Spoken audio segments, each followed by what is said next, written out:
Being open is your natural state. You don't have to try to be open, you just have to not close. When you don't close, everything can flow in and touch you deeply. But most of the time, we resist. When something uncomfortable comes in, like a negative thought or a bad feeling, we tighten up. We resist it, and that creates all sorts of problems.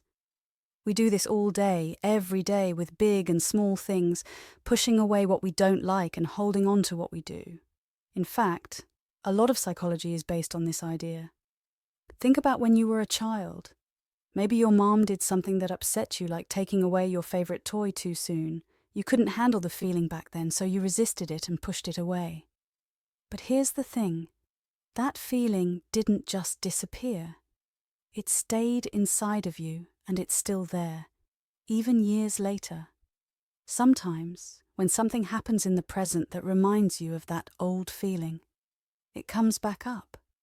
You might feel a little rumble inside, or sometimes it hits you hard, and you get really upset, even if it's been 30 or 40 years since it first happened. So the big idea is this. Most of our resistance comes from not wanting to experience something uncomfortable, but the more we resist, the more we get stuck on it. If we can learn to let things pass through without closing off or pushing them away, we'll be able to live in a more open and peaceful state. That's when life flows smoothly and we don't get caught up in those uncomfortable ripples. Can things from your past that were hard or uncomfortable still affect you 20 years later? Yes. And that's because you kept those feelings inside. You didn't deal with them at the time, so they stayed stuck in your mind. Imagine your mind as a still pond, and something from the outside, like a leaf, falls in, causing waves. You couldn't handle the waves, so you pushed them away.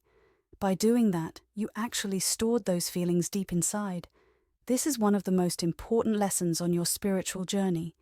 You did this. It's not because of your mom, even if she did something 20 or 30 years ago. That was in the past. The fact that those feelings still affect you today isn't because of her. It's because you've kept them alive in your mind. Whether it was something your mom did or a breakup from a long time ago, those feelings are still there. They pop up whenever something reminds you of them, making you scared or causing problems in your relationships. It's because you stored them inside.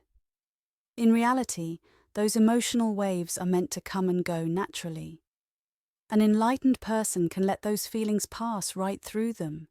They feel it, maybe even feel pain in their heart or thoughts in their mind, but it flows through and doesn't stick. That's why they remain calm and clear.